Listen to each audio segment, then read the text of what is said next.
You're listening to Paranormal 411, coming to you live from an undisclosed location deep within the Appalachian Mountains, bringing you the unknown with your hosts David Reagan and Jason Scott.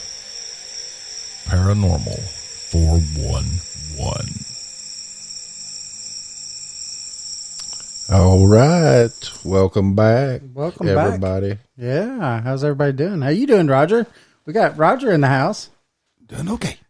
Doing all right. Roger Bob. So how you doing, Jason? Pretty good, pretty good. Have a pretty good week? No. No? My weeks are getting worse and worse as I get older. How about you, Roger? A pretty good week? It's okay. Yeah? Nothing to write home about. Yeah? Yeah. Hey, well, tonight we got a good show for you guys. We have a returning guest, Lori Hines. Oh, yes. She's going to be talking with us about some, what'd you say, cleansings? Yeah, we're going to be talking about cleansing and... Maybe she'll do some readings. Maybe. Yep. Look forward to that. Yeah. We had some people that, talked to earlier this week that had some stuff in their house and stuff. And so I think cleansings would be awesome. Oh, yeah. At least a starter topic. Us, we start on one thing and end up. I'd like to know how to cleanse without the whole Holy Cross stuff, Yeah. I'm sure there's ways. Oh, yeah. I mean, sage, and I'm sure. But she'll teach us, I'm sure. Yeah. We will get into that. But first, it's This Day in History with David Reagan. Thank you, Jason. You're welcome. So, on this day in history in 1940, the animated film Fantasia had its first public screening. It became one of Disney's more controversial works, derided for its pretentiousness and praised for its stunning visual virtuosity. Also, on this day in history, St. Augustine, Christian bishop and theologian, was born in 354 AD. Wow. 354 AD. Yep. That was this day in history. Yeah. So, what we're going to do right now is take a quick break, and then when we come back, we'll bring Lori on, and we'll get right to it. We'll start this show. We'll start the party. Woo! It's going to be on. Let's do it. See you in a minute.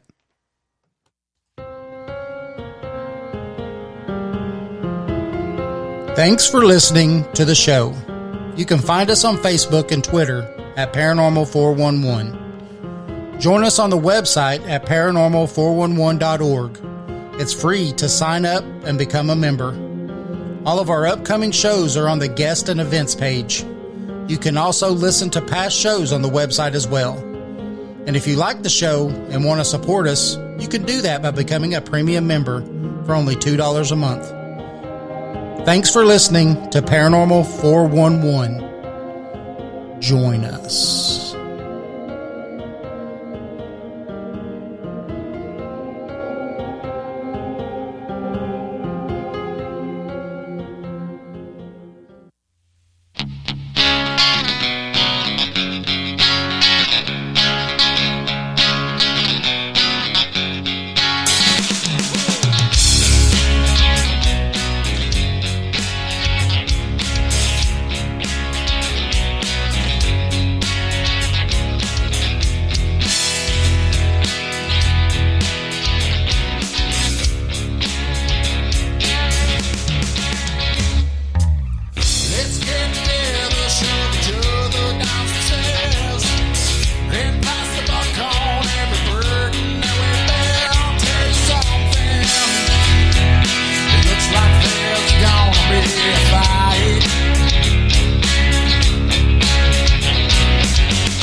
right, welcome back.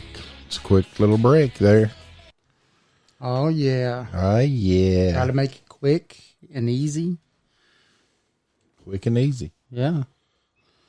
Don't always happen, but, we try. So we got Lori Hines with us tonight. Lori is an author, intuitive, and speaker who's done workshops and lectures on Arizona history, featuring locations from her novels, as well as workshops on spirit guide communication. She has done presentations at libraries, museums, bookstores, and for the Western National Parks Association in Tucson. Tucson. Tucson. You can tell I'm reading this, right? She has also been a speaker at the 2013 UFO Festival in Roswell. Oh, we want to go there. Yes. That'd be fun. I'll have to ask her how that was. She's also, like I said, an author. Her credits include the paranormal mystery novels, The Ancient Ones, and Caves of the Watchers, and Whispers Among the Ruins. She's also got a new one coming out, right? Or Visions of Time. Yes, I'm pretty sure that's the name of it. Let's just bring her on. She can tell us. Hey, Lori. Hey. Hey, guys. Can you hear me? Yes. Oh, yeah. Okay. Yeah, actually, that Visions of Time came out in April. So, yeah. That's, I'm a little been out for behind. about 6 Well, no, I haven't talked to you guys for a while, so no worries. So how you doing? I'm fantastic. How are you guys? Good. Yes. Staying busy. In these times, I guess that's a good thing. So. Yeah, absolutely. You guys have a lot more listeners and a lot more fans and great guests. So, yes, we always have, good guests that are willing to share their time with us and our audience. We have to thank all of you. Thank you. Uh-oh. Do we still have her? yeah. Oh, no. Yeah, I'm here. Yeah, okay. No, I didn't know if you're thinking your audience or. No, I was thanking you. I was thinking. Yeah. Yeah. I was thanking all of our guests. Yeah. No, it's been fun to just get online and talk about communicating with spirit guides and being able to inform people, because so many people are having, as you guys know, are having more and more experiences with the paranormal. And whether it's with good or bad or with their own loved ones who are on the other side, people want to know how they can communicate with them. And people have a real fascination with it more than they used to. So it's good to be able to talk to people. Sometimes I'll just walk up to strangers and say, I'm seeing somebody associated with you that looks like this. And like, oh, that's my grandmother. I'm like, well, just know she's with you. And then they start crying. But it's in a good way. So it's nice to be able to help people. So. Yeah, that's awesome. Yeah, you can tell there's quite a few more and more everyday people getting into the paranormal. Yeah. It's just blowing up. Yeah, you have to be careful, though, because there's so many investigators, and that's great to go out and investigate, but for God's sake, just don't go to cemeteries. I'm kind of like one of those people. I know it's a place to practice, but my spirit guides are like, if we ever see you torturing dead people in a cemetery, we're going to be out of there. We actually went on a cemetery tour on Halloween. Oh, really? Yeah. Oh, okay. It was really good. It was more of an informative thing, though. Yeah. It was kind of a history type thing. So yeah, I was going to say, those are fun. Those are actually fun to go on. Yeah. Yeah, we had a good time. Sherry says hi to you.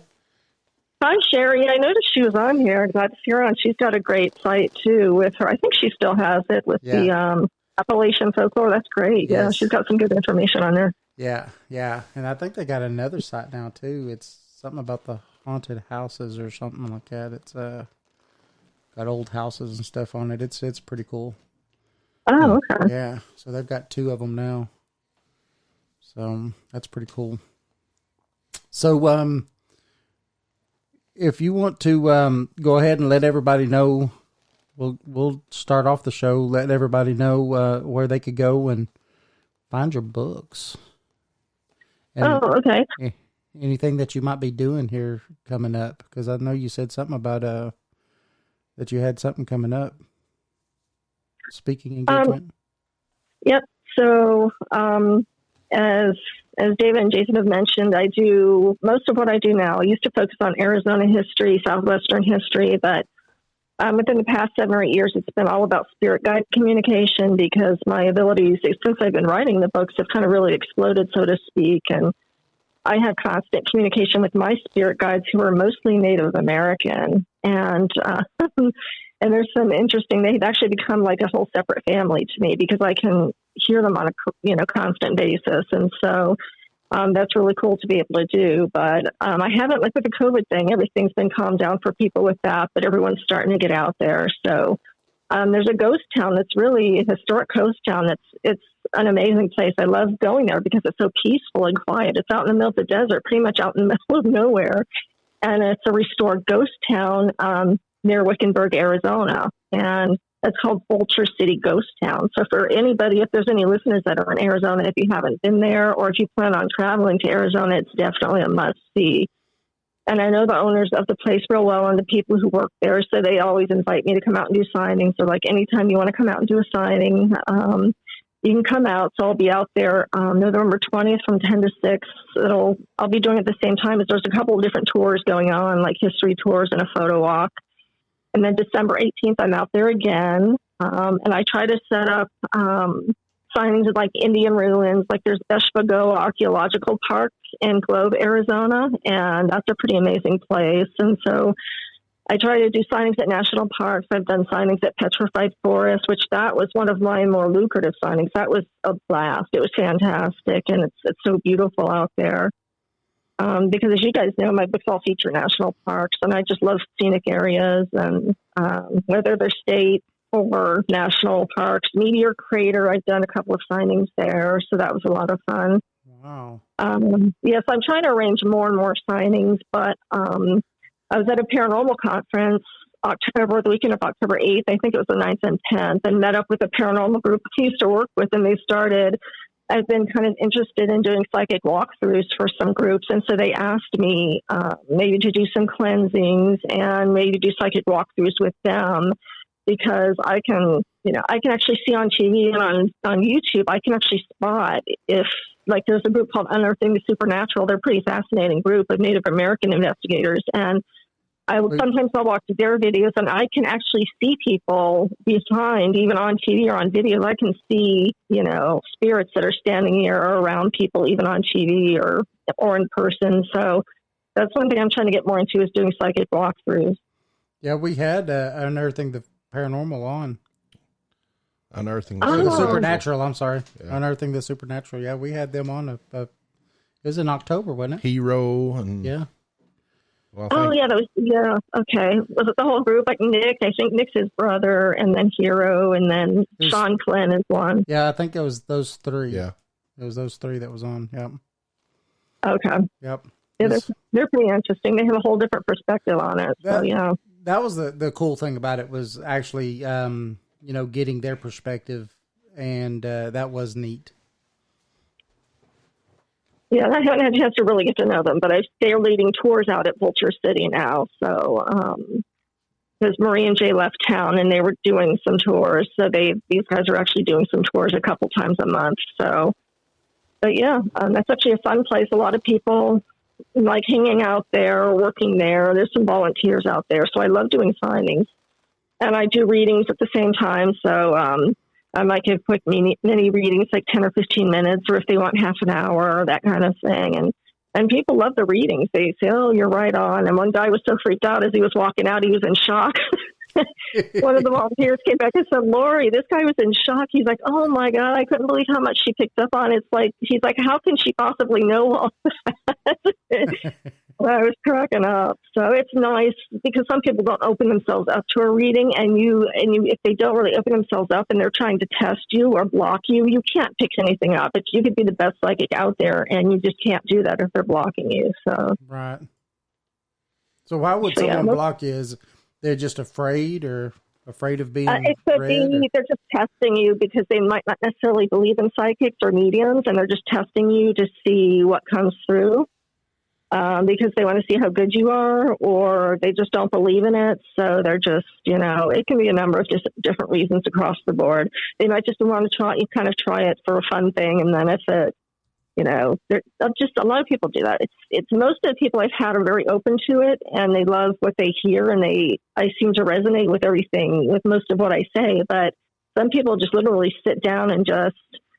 This one woman wanted a past life reading, and she seemed nice, and she sat down, and I could just tell her energy was just blocking, and everything I said to her was wrong. And I'm like, this is about past lives. I know it's not science, but I said, this is what I'm seeing. And she's like, oh, no, that's nothing I'm interested in. It's like, it doesn't matter whether you are or not. That's something that it's called reincarnation. It happened from a past life. That doesn't mean you might not, you might or might not resonate with it in this life. So she just did not. She's like, oh, that's not true. And I'm like, how do you know? So do you talk to dead people? But every psychic out there gets that. And you literally have to visualize just that energy being broken with that person, because it's just, most people I've had are very open, and they're so much fun to read. And I touch base when I tell people things, they're like, oh, that makes sense because I've had this experience. And so, but yeah, I've had maybe 3 or 4 people in the past 7 or 8 years I've been doing it that have deliberately blocked me. And my guides will tell me you're being blocked.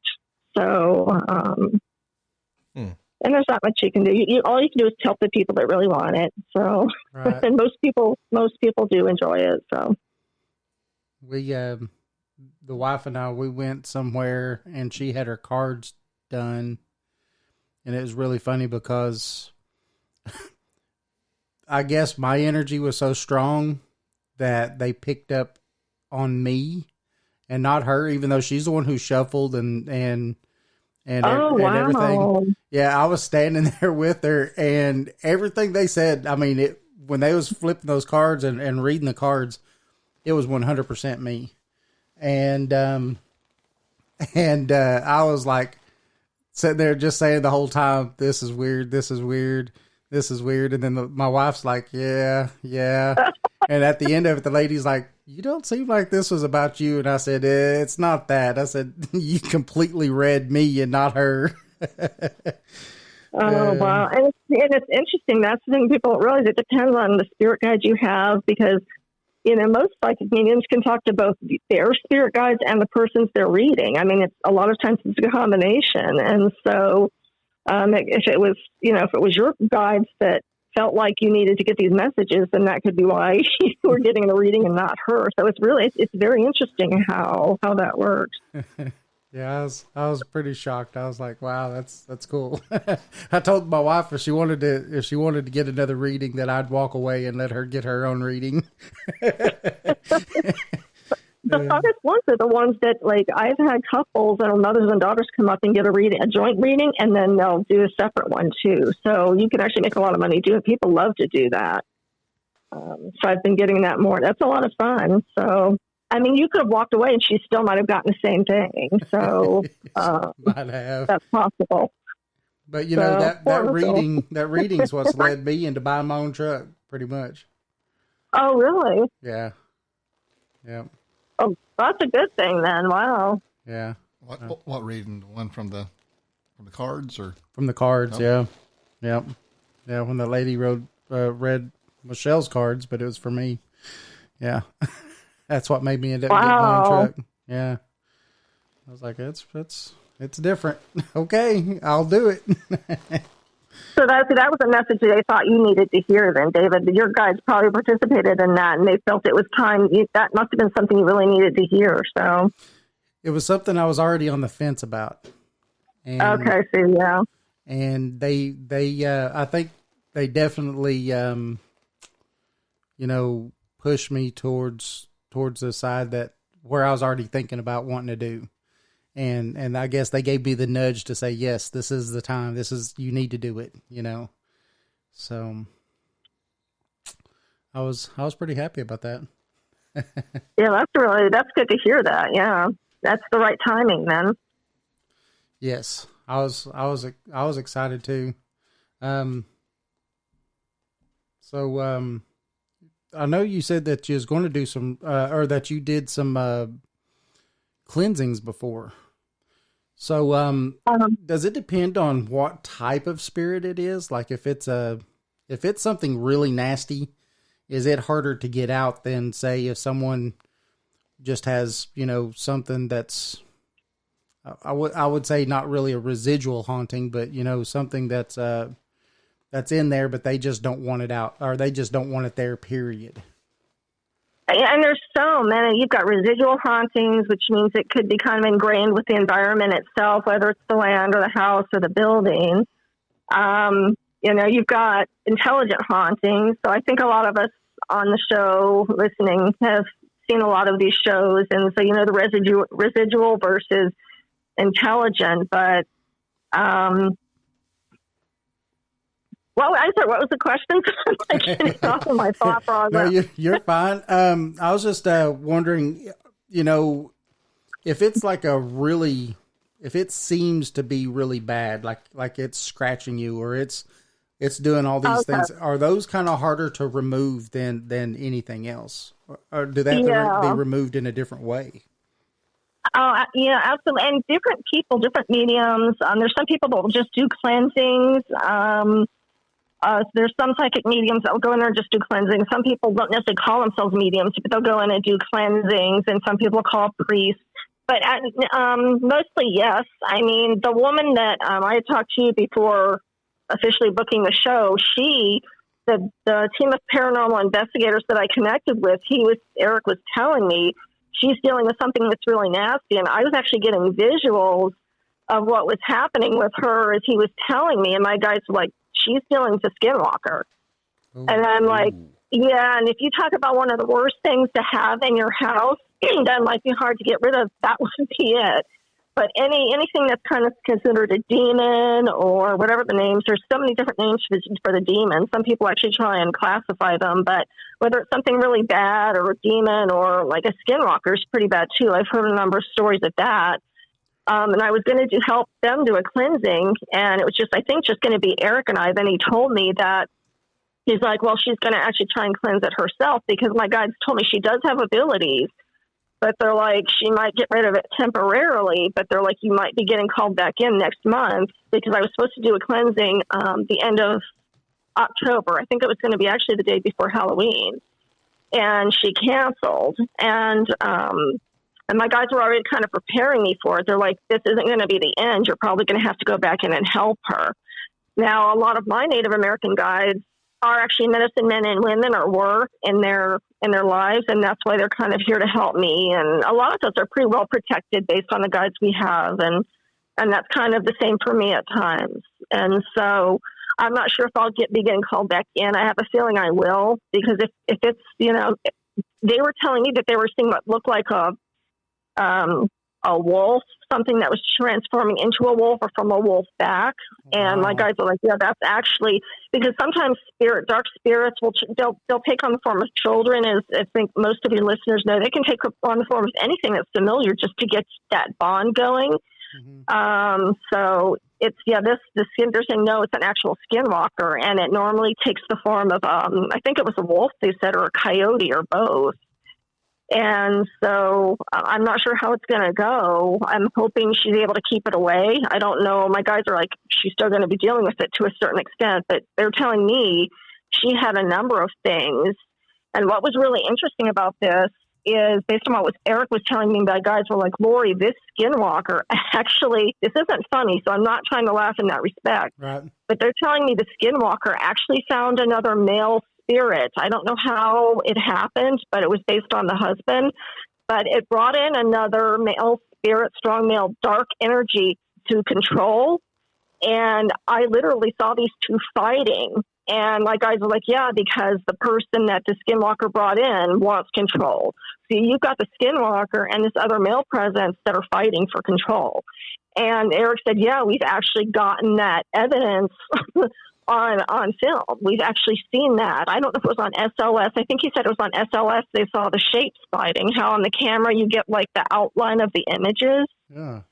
And so Eric is saying, yeah, we've actually seen images of those fights happening, and we couldn't figure it out. We didn't know if it was good against bad. I said, no, it's bad against bad from what my guys are telling me. You've got two evil presences that are fighting for power, for control. So I don't know if she managed to get rid of either one. They're kind of telling me now things have died down a bit, and that's kind of how it happens a lot. You can get somebody very strong who has great energy, very strong energy, has that practice behind them to come in and get rid of things. But a lot of times, even if you do the strongest sage, you can spend hours or days doing a sage and it still might come back. And that's what you guys were asking, depending on how strong it is. And like, I have a friend in Payson, Arizona, who has her own store. She sells crystals and a lot of other things, but what she's known for is selling her crystals and things like that. And she had something. I did a cleansing for her about a year ago, or it might have been earlier this year, because I could see they were kind of having some interesting experiences. Nothing too bad. I don't think anybody was getting hurt or scratched, but something was left there by somebody she knows. And this is a medicine man. So something really dark was left there, and I could see it in the closet. I could see it and feel it. And my guides were like, just take a step back. Don't. They're like, we're going to have you do a cleansing, which I did for her. I think it was that same day. And for me, I use crystals. I don't use sage, because my guides are like, in this lifetime, you don't resonate with that. You have more crystal energy. And when you think about it, everything's about energy. And a lot of people really resonate with crystals. I mean, a lot of people heal themselves and others with crystals. Reiki healers can do that.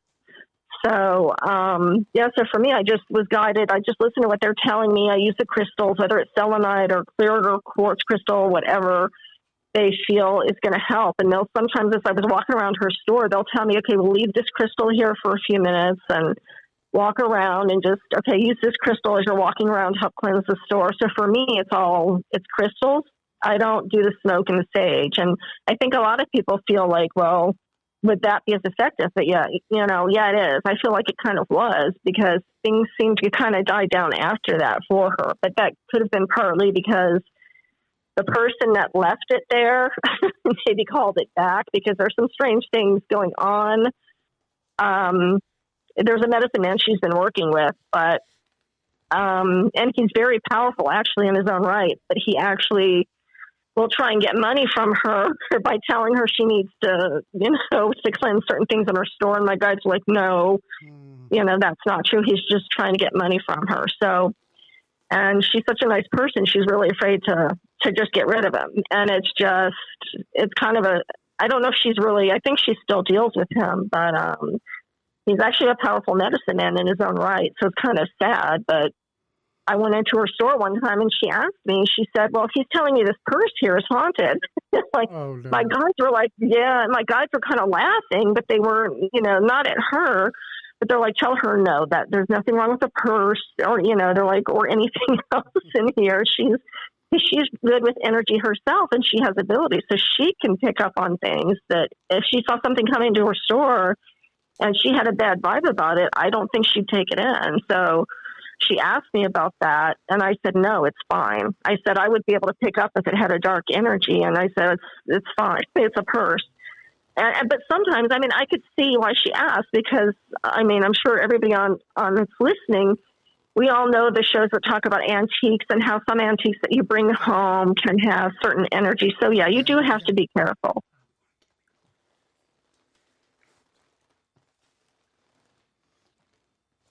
Jason? What? My goodness. She said you have to be careful.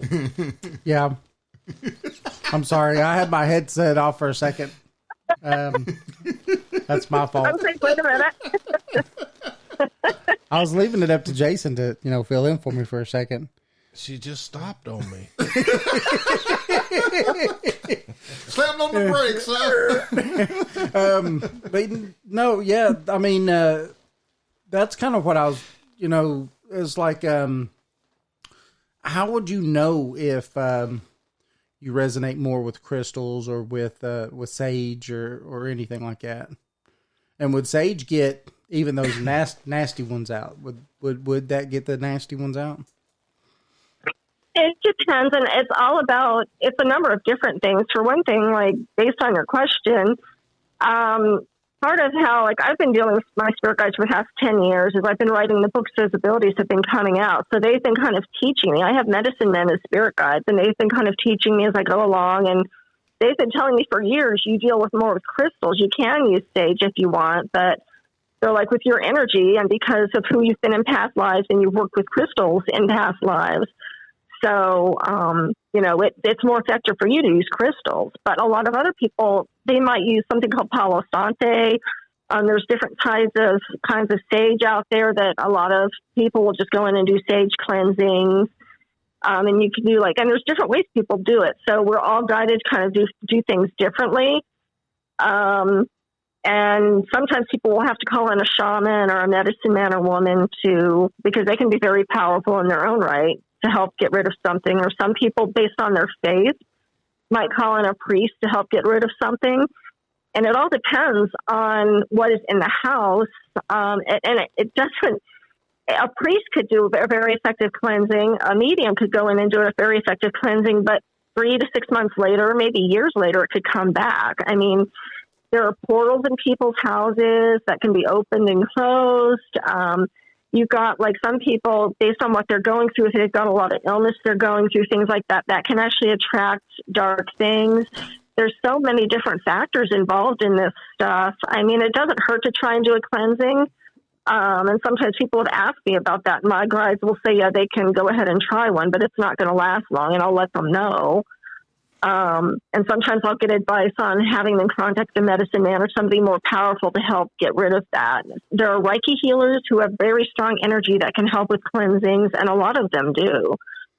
For me, I haven't been pulled in to do a lot. But it turns out, when I just visited my friend Irma at her store, I found out what was going on, and they said, you're here to help. So then I kind of ended up doing a last minute cleansing. And that's some people might charge. I don't. They're like, we're going to kick your butt if we ever see charging for this, because you shouldn't be. And that's true. Most investigators, I don't think charge. That's nothing I would charge for. But, I just got asked that same question this week and by somebody, how much would you charge to come and do this? And I'm like, nothing.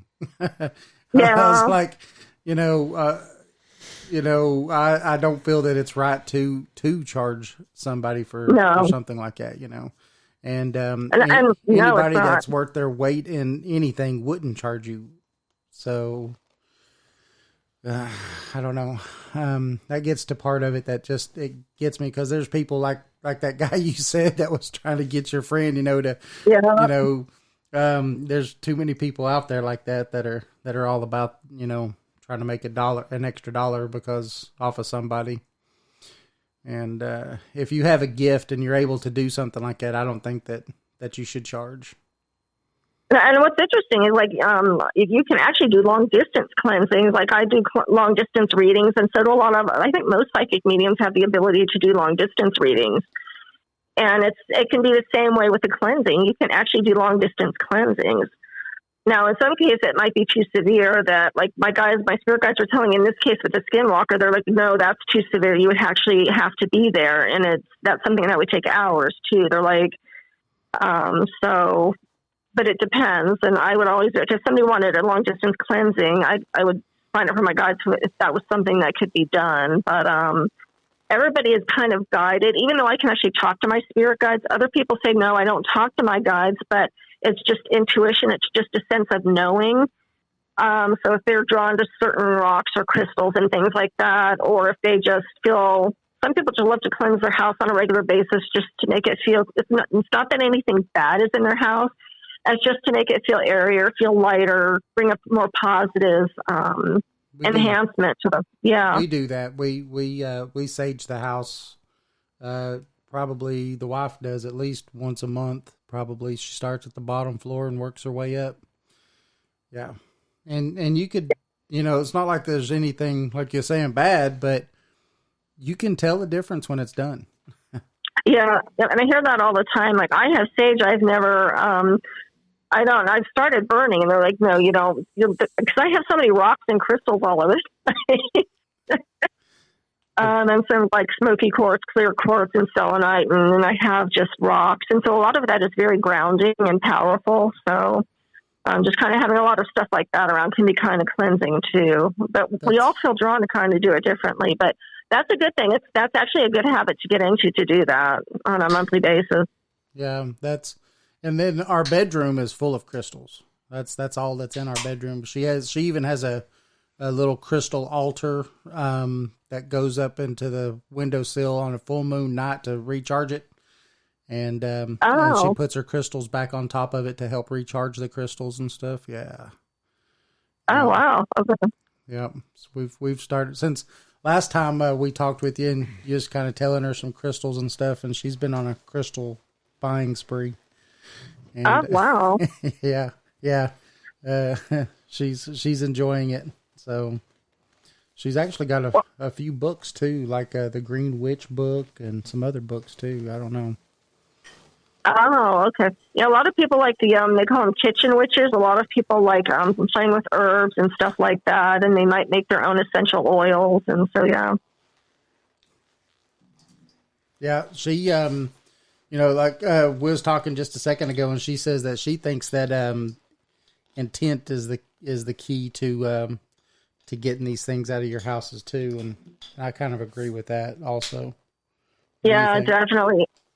Oh, absolutely. Absolutely. Intent's a great word to use for it, because if you have great energy and you're walking in there and you have strong intent to get it out, you don't like what I have a problem with is when investigators go in and they don't know what they're dealing with. And they start instigating and saying, well, you think you're a tough guy. Why don't you pick on me instead of homeowners? It's like, and I talked to some homeowners about that at Meteor Crater who came across my booth, and it made things worse for them. Mm-hmm. And I said, do you realize you had an investigator in there instigating? And she said, you're kidding. I said, no, it's the friend you invited in. I said, it wasn't her, but there was one guy that came in and was instigating. And I said, that's making things worse. And so I know, like, investigators, I think they have good intention maybe when they do that. They think, well, maybe I'll be able to, to confront it and get it out. But that's, that might work sometimes, but, not usually. I don't think that usually works. It just pisses it off even more, and then they lead, and then the homeowners have to deal with it. Right, yeah. They might get some action or be able to record some stuff and stuff like that. They get what they want, and then they just leave. Then leave the homeowner with the mess to clean up, and that's the worst thing about people going in and making one mad. That was a technique that a long time ago I thought was needed, and actually it's not. It's not good. No. And some investigators do it, I think, just to kind of show off. But some might have a good intent, but just to try and bring it out to get rid of it. But, I mean, just a lot of times that doesn't happen. And what some people realize, too, is you can have both good and bad. Like, you could have, I've picked up when I've done readings a number of times, I'll tell people, you have something really good in your house. It's actually working to protect you. It's an earthbound ghost. It's not an actual spirit guide, but it's a ghost in your house that's standing by this portal where it's coming through, or it's there to help clear the environment. It's there to protect you. So you can have ghosts in your house that are good, and then you can have just the opposite, very evil. And there are cases where you have something good that's drawn in to maybe help with something that's not so good. So, and you can have a house. A lot of people think you have stuff or ghosts in houses that are like 50 years old, 100 years old, 200 years old, like a Victorian.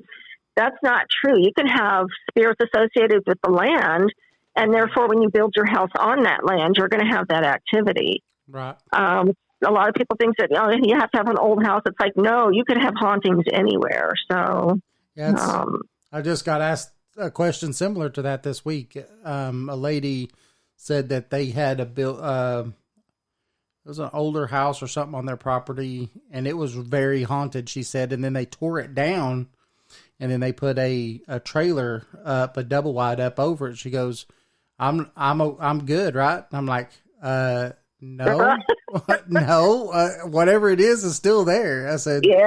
They can attach to property. It's not just to a structure. And she's like, "Oh man." Yeah, that's right. It might help in some instances, and especially if there's been enough time, but usually no. Yeah. Yeah, I don't know. That's pretty crazy. So, can you remove, a spirit that is non-intelligent or a residual type haunting? Can you actually get that out, or is that something that is, just stuck replaying itself over and over and over again? Well, some people, no, you can. Like I was like, no, you definitely can. And it depends on the seriousness of the residual haunting. Like sometimes it could be like if there's a spirit that's attached to the land or maybe an older house and you just see it walking through every now and again, but it doesn't make noise. I've heard of a number of instances where people just deal with it. But like, oh, I don't feel threatened. So it kind of depends on how you're feeling with what's in there. If it's definitely something that's negative, my spirit guides know, like, no, it can definitely be harder to get rid of it. And I've heard of instances too where people have to come back a number of times to do cleansings. And some people I've heard will do salt around the house. For me, it's just the straight crystals. And like Michelle said, it is all about intent. And if you have a medium that's not in a good place, and an investigator friend was telling me this, I guess he sometimes works with her to come in and do cleansings, and she was in a very bad place at the time, I guess, with her family. And she told him, she's like, no, I don't want to go in and do it because I might actually bring worse energy in. So when she talked about intent, that's true, because you could have a very positive, a very strong medium that comes in, but if they're in a bad place in their life and they've got their own energy that they're dealing with and they bring that into someone's house, it could actually make things worse. And sometimes I wonder if that's the case when you hear about things that don't get resolved or that keep coming back. That might be a little of what's going on, but it's not, having something bad. You see all these shows that just show people walking around with sage, but then I hear follow-ups about stuff like that. And I was like, no, it came back, whether 3 months, 6 months later. Sometimes it can get rid of it. If the homeowner, I think, is determined enough and puts their foot down and says, you're not needed. We don't want you here. And it really depends. There's no medium can hand somebody, a homeowner, a book and say, this is how you do it.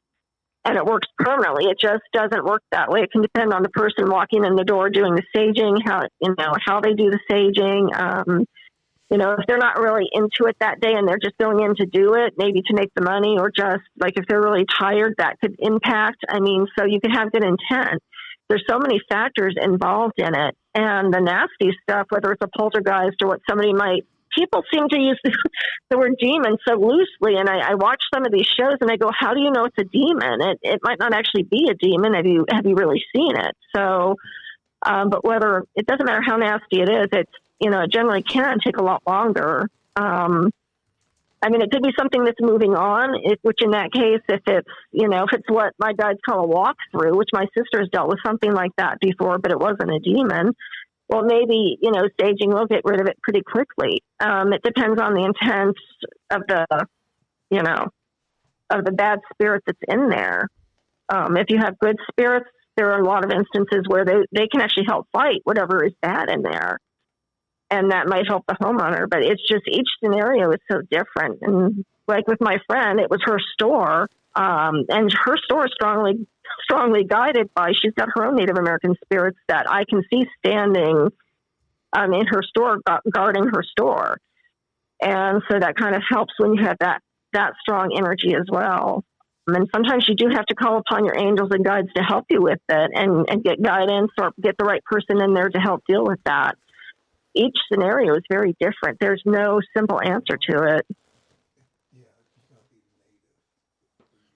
The question's come up a couple times. It's come up in Roger. Roger just asked me the question, and Shell also kind of asked it in the chat room there, and people are wondering. A lot of people say, oh, you shouldn't use sage unless you're Native American. That's only something for them. What do you think about that? I've never even thought of that's a really great question. I've never even thought about that. I think you can. Again, like your lovely wife said, it is all about intent. A lot of people use sage that are Mexican or Caucasian or Italian. I mean, all kinds of, I know a lot of mediums who are across the board, and a lot of them do, some don't do cleansing, some do. I know a number of Mexican women who I've come across that do, and they use sage, or I think one used Palo Santo. Some people prefer that over sage. And my personal opinion, I don't think it matters. If they have a strong intent and if they have the power and the energy to go in and face something, then I think they have the right to use sage. I don't know what Native people would say. I have a lot of Native friends that know I do this, and I've never had a conversation. It's just never come up, but I've never had any of them say, white people shouldn't be using sage. Some of them might think that it's possible. But I have a lot of Native friends who know I do this, and they're powerful in their own right too. Whether artists or musicians, a lot of them are very spiritual. So I think they would all be for the fact that you're going in to help somebody, as long as you have positive intent to get rid of it, and you've maybe got the experience behind you and that strong energy to tell it to get the heck out and to face it, because that's what it comes down to, is being able to face something like that. So you can't back down when you walk into a place like that. So you have to. So especially if it decides to show itself, which sometimes they do, sometimes they don't, when you're going in to face them. And like with the skinwalker thing, my guides are like, you're going to sense it before you even walk in the door. And they're like, we're going to tell you right now, you cannot show fear when you walk through that door, because it's going to pick it up. I said, they're like, you're well protected, but to be able to get rid of this thing for this family, you cannot show fear. So, and of course, a skinwalker is one of the most powerful. That's kind of demonic in its own right. So that's pretty extreme. Right. But there is no particular scenario. It's all different for different people. You might, in one instance, you might be dealing with a poltergeist that you can get rid of pretty easily, and it stays away for years, or maybe permanently.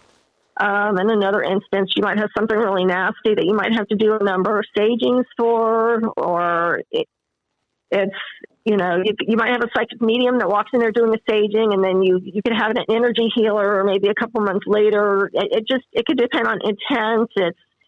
I think a lot of times it might take 2 or 3 times to get rid of something. I've heard of people who might have started out with a priest, and then they get psychic mediums to come in, and then of course everybody does it different ways. And I'm wondering too, because a lot of people do have portals in their homes, sometimes good, sometimes bad, and some can be both. You can have both walking through when that doorway's open. So, and if you're focused on a portal where bad things are coming in, then maybe that's where the energy and the intent needs to be. So all of these, each instance is so different, and it depends on the energy of the people that are living there. Like if you've got a lot of people that are getting sicker and sicker, and a lot of times that's because of the dark energy that's come into the home. And then that seems to attract things even more. Or if you've got homeowners that are going through a really bad time, that can actually attract things and make things even worse as well. So a lot of times you find out that that's the case. And so you kind of have to battle not just the demon, but then kind of try to figure out what's going on with the homeowners too. So there's so many variables with all of these cases. And a lot of times it's just innocent homeowners who happen to be there the wrong place at the wrong time. And there could be just a portal that opens. And usually if I'm talking to a client, they'll tell me, this person's got a portal in their home, but it's a lot of positive that's coming through. It's well guarded. Some people actually are walking portals. They literally have that energy wherever they go. So, as you guys know, as your listeners know, there is no cut and dry with the paranormal. It's just, there's so many different scenarios, and more people are starting to deal with a lot of this. Some good, some bad. I've done a number of readings for people who have a lot of good things in their homes. They're literally ghosts that are there, but they're there with good intent, whether they're associated with the property of a house. And I can usually pick up on whatever is there, and I might be able to describe them. Like sometimes there was one instance where I told a lady, you've got a little girl in your house, and she's blonde, she looks like this, and I said she's got really good energy, and they're like, oh yeah, we've actually seen her. So it's kind of cool when I pick up on stuff like that that's protective. But yeah, it is all about intent. And even the most positive person can walk into a house to try and get rid of something that's really bad. But if they're going through something bad themselves, it could just actually make things worse. So, but as far as having to be Native American to sage, my own guides who are Native are saying no. So Okay. they're saying it's about the intent. So no. And I know there might be Native people out there that, because I've heard Native people make remarks, oh, these New Age people, they just want to be like us and that kind of thing. But I think, like all of my friends and stuff were really, they're all pretty spiritual, my Native friends. And, I think they're all for, if you're there to help the person, then absolutely. I mean, they all know what I do, and I've never had anybody say anything to that extent. But no, that's an interesting question. So I'm glad your audience asked that, because I might have to talk to some of my Native friends about that. I have a good friend who's Apache, and his father recently passed away, but he knows what I do and never said anything. I actually give him readings, and so I don't think I've come across any Native people that think that.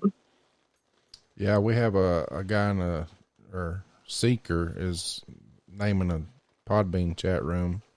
He says that he don't think demons really care about your skin color or your heritage. Exactly. Yeah, exactly. He's right. Probably just your power. Yeah, it's the energy, and a lot of Reiki healers, psychic mediums, it's your energy. You have to build up your energy, your abilities. When you enhance your abilities, and you kind of essentially build up your energy. And some people don't necessarily have talents, or they don't think they do, but they have really strong energy. Like we've all walked up to people, and they, I can see auras. I can see, sometimes I'll see a brilliant golden light around people or a white light. And I'll be like, well, they walk with the angels on this side. So that's really cool. And some people just have that strong of an aura. So it is all about energy, whether good or bad. So when you talk about portals, like people having portals in their house, do you think, are they like just there, or are they opened up by something? Usually there are different instances with that. Like when I do readings, I've done readings for a number of clients, and it's something I'll just see. My guys are like, I'll hear the word portal, and then they'll show me kind of an image of where it's at in the house, or they'll tell me it's the bedroom, the living room. I actually I think I did a cleansing for a girl about 7 or 8 years ago. She had me look at her. It was a beautiful condo, kind of like a townhouse. And I walked in and immediately kind of saw it in like the corner. I think it was where her TV was. And people think, okay, well, portals, you can have both good and bad coming through, which is true. I have another friend. I haven't been to his house, but he's got, I can see it visually. I can kind of see people's homes visually sometimes from the inside. And I'm like, well, I'm seeing a portal. It's kind of like in your living room area, but it's well guarded. You've got a lot of very good spirits coming and going, or ghosts. And I said it's well guarded. And I can usually see sometimes angels will be, standing there by it as a representation to me to tell the person that, it's safe. You don't have anything negative coming through, but absolutely, you've got the chance, if you're a portal there, you can have both bad and good things coming through. And then that's like, you might want to do regular sagings and things like that. It all depends on what you're experiencing. Because some people experience things, but they're very small things, and they don't sense anything bad, so they want whatever it is to stay there. And there are people who come, who literally have mutual agreements with whatever's there, and they learn to live with it because they can't afford to move. They don't want to move. If you're in your dream home and you're just hearing things every now and then, and maybe smelling perfume or something like that, that's not anything that would chase most people out. It might for some people, but a lot of people think it's fascinating to live with a ghost, but it depends on, how extreme the activity gets. There are a lot of instances where people deal with stuff, but it's pretty minor. And whatever is there, and that's still come to me and ask, I'll be like, well, it's something that's actually there to protect you. It likes you being there because you're taking care of the house. And I've done readings for some clients who my guides have told me this person is a walking portal. They have really interesting energy they take with them. And so, meaning they can attract spirits, and maybe whether good or bad. So some literally have that energy they take with them. And then maybe they'll go back into their house and then something will come in. Sometimes it could be a portal that's there from the land, and then a house is built on the land. So it kind of goes to the same theory. It could be the homeowner, like I was talking about, with whether they have bad or good energy. It could be maybe something they're opening up themselves within their house. So it's different, and kind of different theories on that. Different. My guys will usually tell me as I'm doing a reading, I'll be like, well, it seems like it's something that's been there. Like my friend David, it seems like for him, it's kind of like a portal that's always open, but it's also well guarded. So he's got a lot of very positive spirits coming through. And I say ghosts versus spirits. Ghosts are earthbound, meaning something might have passed away yesterday, months ago, years ago, but it's still earthbound. It's still attached to an object or maybe the land or the person, versus spirits that have actually passed on and officially transcended to the other side. And some actually become spirit guides, but most people, when I do readings, I'd like to differentiate, because most people think a ghost is a spirit is a ghost. It's all the same term. So I just like to make it clear to people that there is a difference. So a spirit is something that's passed on and already transcended and uses these portals. A ghost wouldn't use the portal, would it? Because it's stuck here. Well, they could use portals if they're like some ghosts use portals if they're, because they might not just, a lot are stuck in one particular house or on the land, and therefore the house itself, if the house is built on the land, or ghosts can travel between locations as well. So sometimes they might use portals. Yeah. But yeah, and spirits that transcend, they might, they can watch over people. Like I always tell people, if you've had a loved one that's passed on, people say, well, I can't talk to them anymore. I'm like, yeah, you can. Just talk to them, call their name, talk to them, and they can hear you. They may be on the other side, or whether they're a ghost or a transcendent spirit, they can hear you, and you'll be able to tell they're there. You can usually feel their presence. So, but most people, I didn't even really know the difference until I think about 5 or 6 years ago. I was calling them the same thing, and then I realized, no, there is a difference. So, and my guys are like, yeah, and then you've got spirit guides who, you have to become a spirit, but then if you want to become a spirit guide, and then the other side determines who can become a spirit guide. I mean, not everybody, and people don't realize, just as we're learning lessons here on Earth in our physical plane of existence, when people pass on, they actually have to learn their own lessons too. Like my mom is still going through a certain amount of education.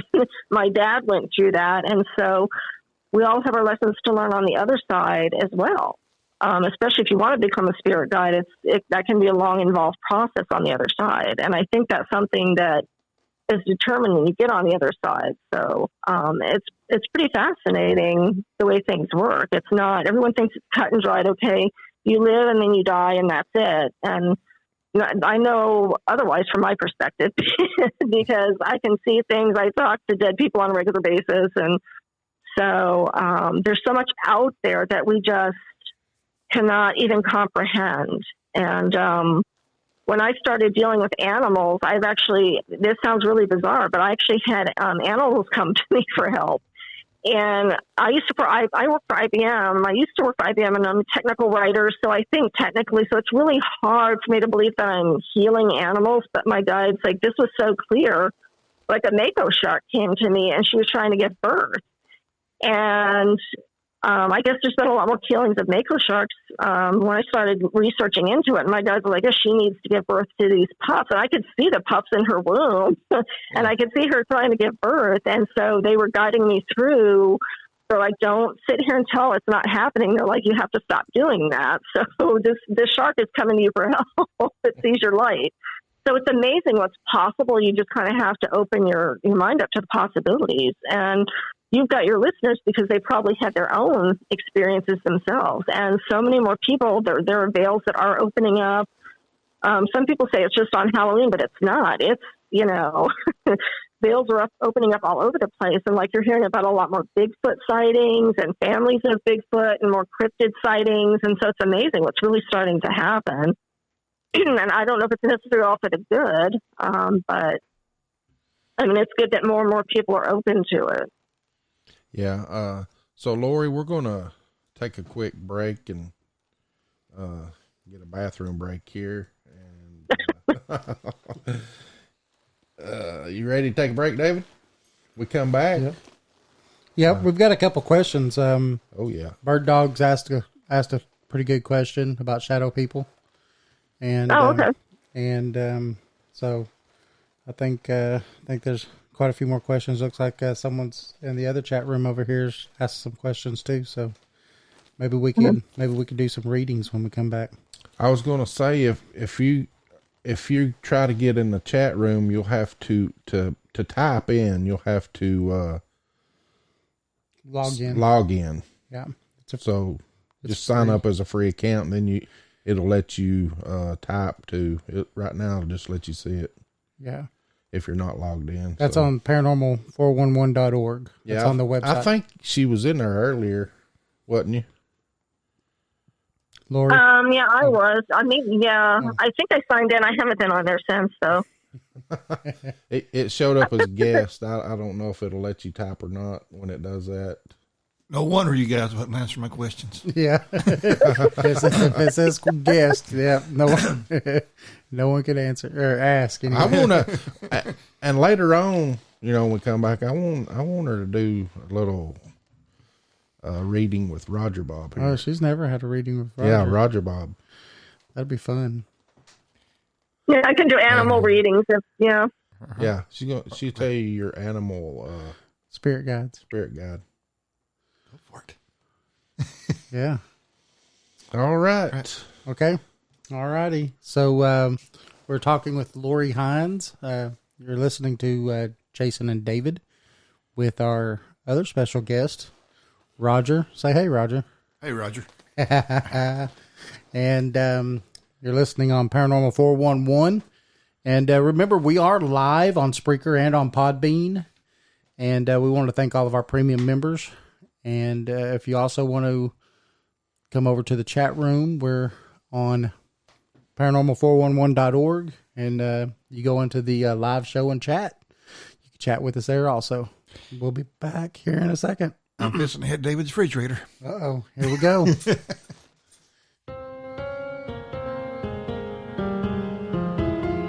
Thanks for listening to the show. You can find us on Facebook and Twitter at Paranormal411. Join us on the website at paranormal411.org. It's free to sign up and become a member. All of our upcoming shows are on the guest and events page. You can also listen to past shows on the website as well. And if you like the show and want to support us, you can do that by becoming a premium member for only $2 a month. Thanks for listening to Paranormal 411. Join us.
All right. All right. That was a nice little quick break.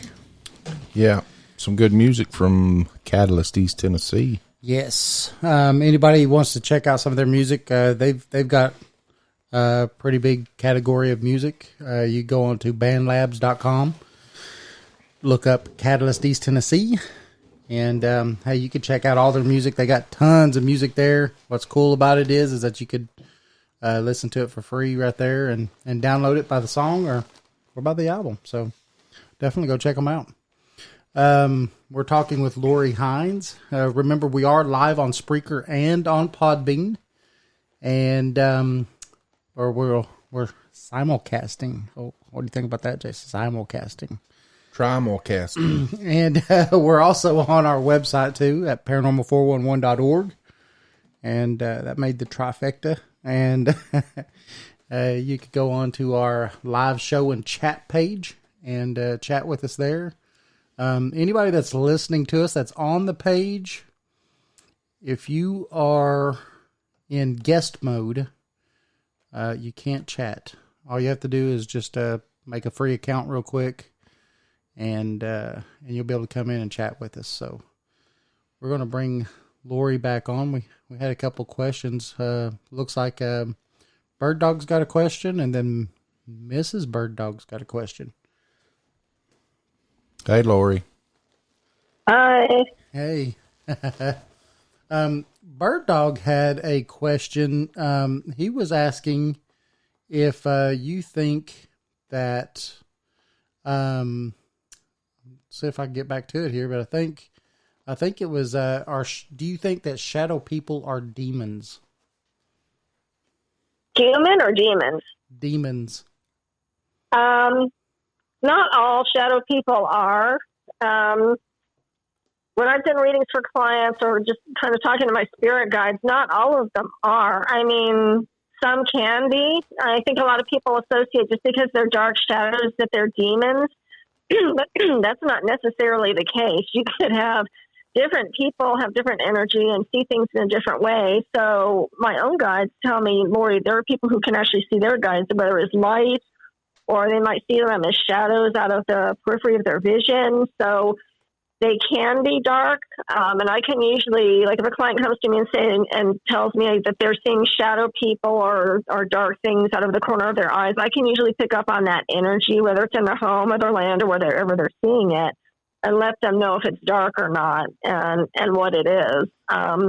Many times it is demonic, but just because it's a dark shadow, my personal belief is that they aren't always bad. You talk to other investigators that have had experiences with shadows that say that a lot of them are bad or most are. So my own guides have told me no. There's a lot that might be in shadow form because maybe they don't know how to take a form of light. Maybe it's a particular place they're in. Sometimes I wonder if it could be a ghost that is still earthbound and hanging on, that somebody might be picking up on a shadow. So it just depends on the person. You might have people with abilities who can pick up on things like that, but they might not necessarily be anything bad. So my own guides tell me a lot of times it's just because you're seeing something dark doesn't mean it's a demon, but there are cases where it is. And I guess somebody asks me and says, I've got this going on, I can usually tell them whether it is or not. Because I'll either feel the energy or just my guides will let me know, or I can kind of see it and sense what's going on. Okay.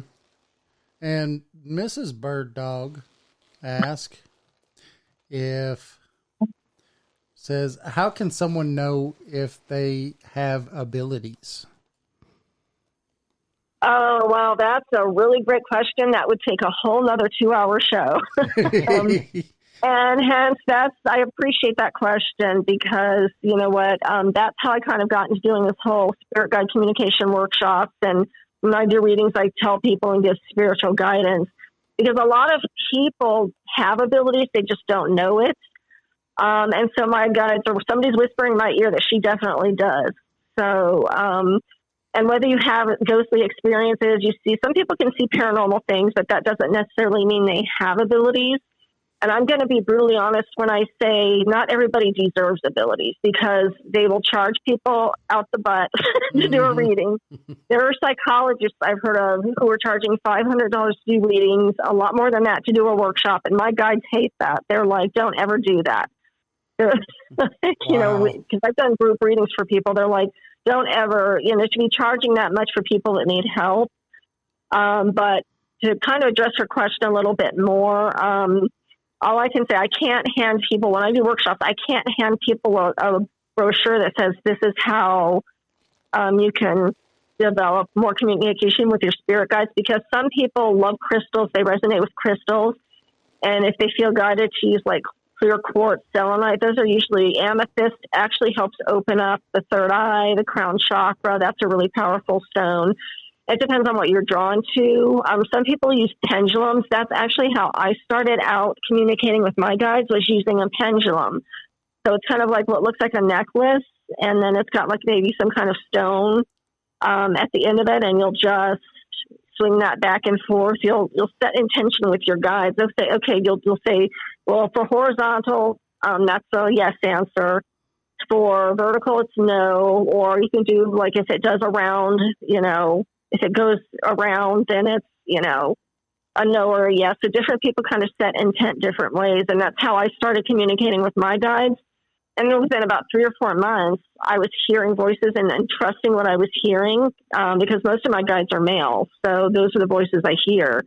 And then at one point I was still using it, and they're like, no, woman, you're not getting off that easy. You can hear us now. So we're going to have you gift that pendulum to somebody else. And so I ended up gifting it to a client, I think within a few weeks, when I was doing readings at a fair. So it depends on the person. It can take work. If I have a feeling I don't know what her real name is, but I have a feeling she's had experiences, and I'm getting a strong yes here. So I think in a way she might already be communicating. I'm hearing there's somebody on the other side for her that maybe is trying to, or a number of people, whether spirit guides or deceased loved ones. So I'm hearing she has a gift, so which is probably why she's asking to develop it. But a lot of people ask because they just want to develop it to rip people off to get the money, and that's what's really upsetting to me. But like if you guys have where she lives, if she has like metaphysical fairs, in Arizona, they have them all the time year round. So if you go there and you notice, they're usually vendors that have crystals, that sell crystals. If you feel guided to use crystals, I would say maybe start picking up some crystals. You kind of have to look within and feel what you resonate with. Meditation is actually one of the strongest ways. Just sit down, even if it's for 5 or 10 minutes. And every time I tell people this, like, oh, no, I can't do that. Things keep coming in. I'm like, well, you kind of have to just keep pushing things out. What helps with me is the breathing. If you take a deep breath in and out, you're more focused on the breathing, and that has a tendency to push the thoughts of daily life out. So meditation is actually one of the strongest tools, because you have to keep at it, even if it's only 5 to 10 minutes a day. But if you keep at it, you can actually start trusting what you're seeing and hearing, whether you hear voices, whether you get visuals. For different people, it's different. Some people, it's just an intuition. I meditated one time for, I think, over an hour and a half, and I was actually channeled by one of my alien guides, an otherworldly being, and I could feel my arms getting longer, my head was getting bigger. It was really bizarre, and that was probably the most intense meditation I've ever had. But I sat in a medicine circle with some of my other male guides. That was one of my meditations, and so people don't realize how in tune that can make you with your spirit guides, because they can talk to you. Okay, so they're telling me the person that asked this question to have the same sense as I do, so she can probably see things if she was really to focus and just sit down for 5 to 10 minutes. Just start out for a few minutes at a time, just so that you don't start feeling overwhelmed, and just trust the visuals that you're getting. If you hear voices, try not to push them away. Just listen to what they're saying, and yeah, it might be your own voices. Saying, oh, this is boring. What am I doing this for? But no, I'm kidding. But just trust whatever you're hearing. Try not to push it away, because chances are you've got guides that if you're going to open yourself up in meditation, they're going to take that opportunity to try and connect with you. And I'm kind of picking up on a male guide that might be trying to really connect with her.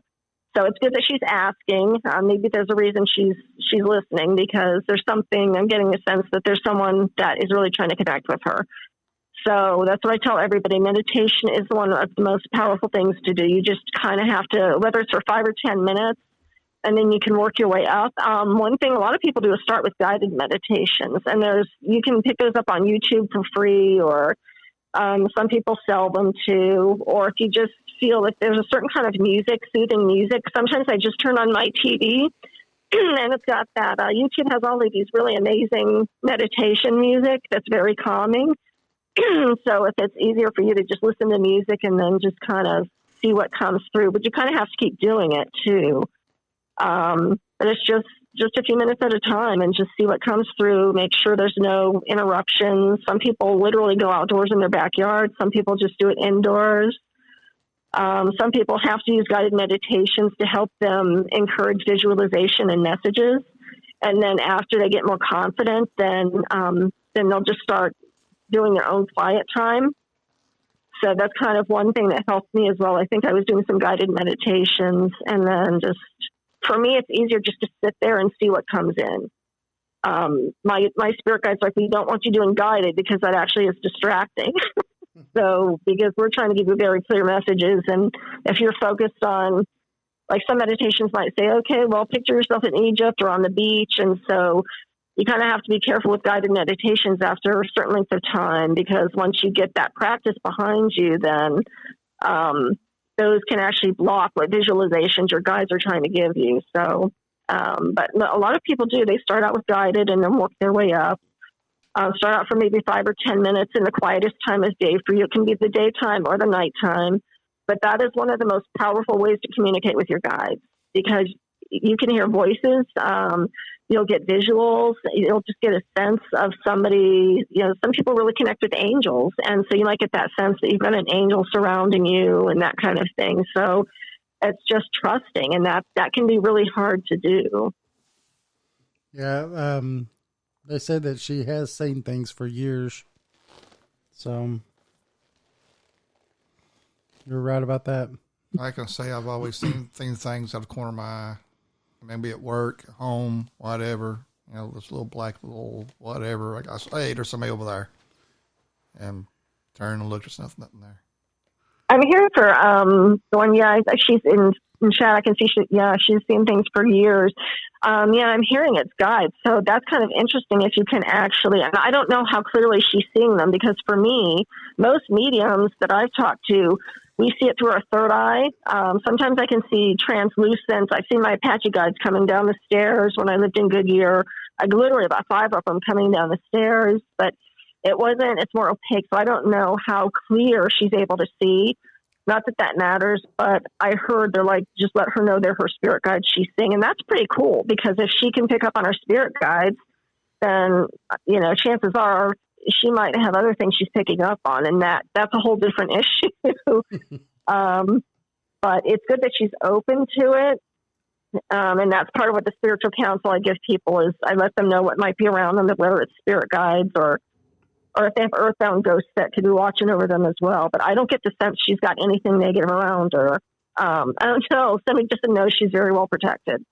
So just to let her know that.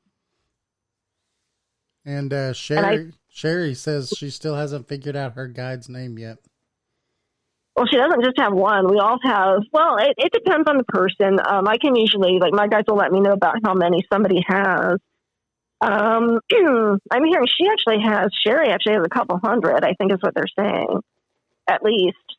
So, but there might be, usually there's particular spirit guides that we might resonate with, or we might pick up on their energy just because it might match our own.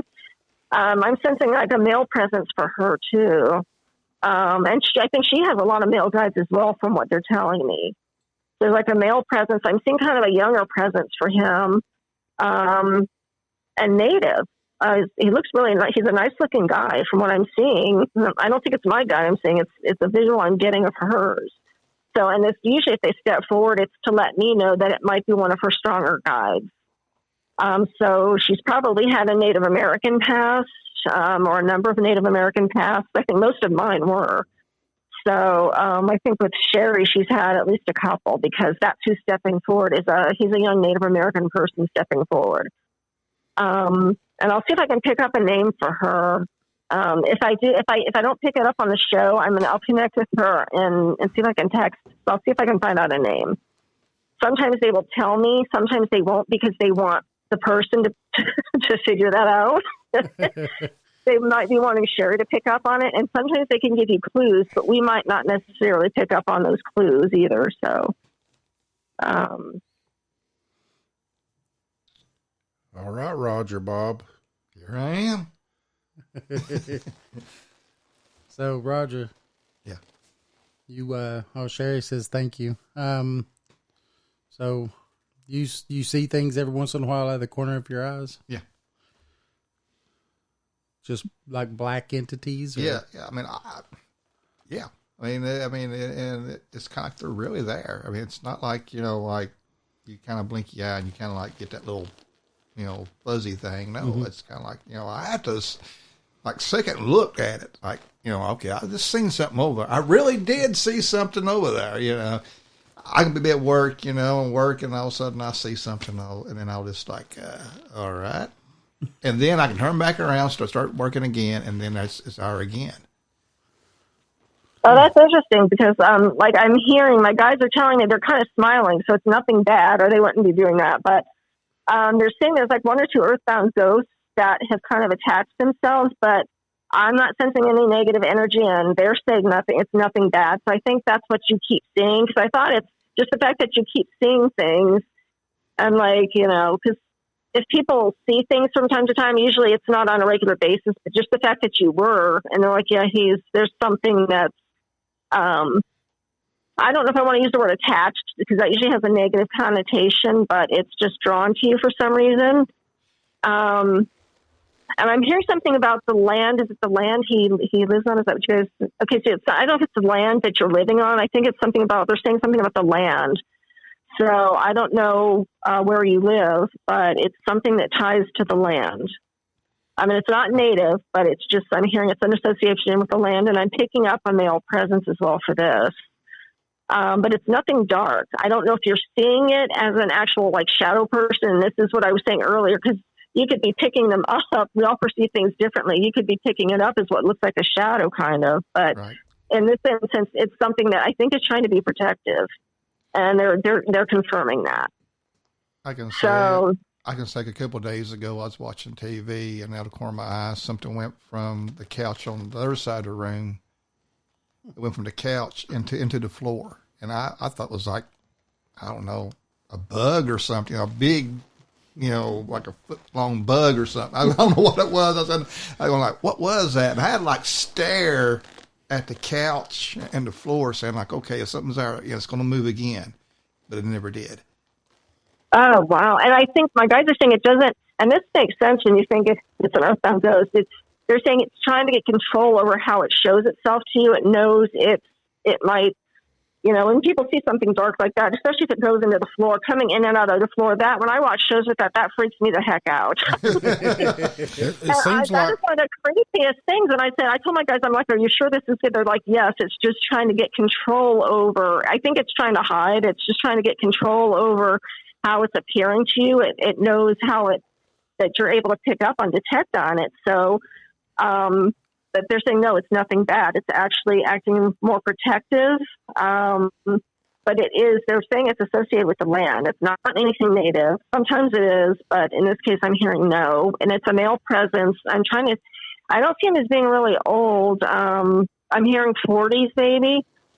And you might start seeing him clearer. Have you seen any kind of features?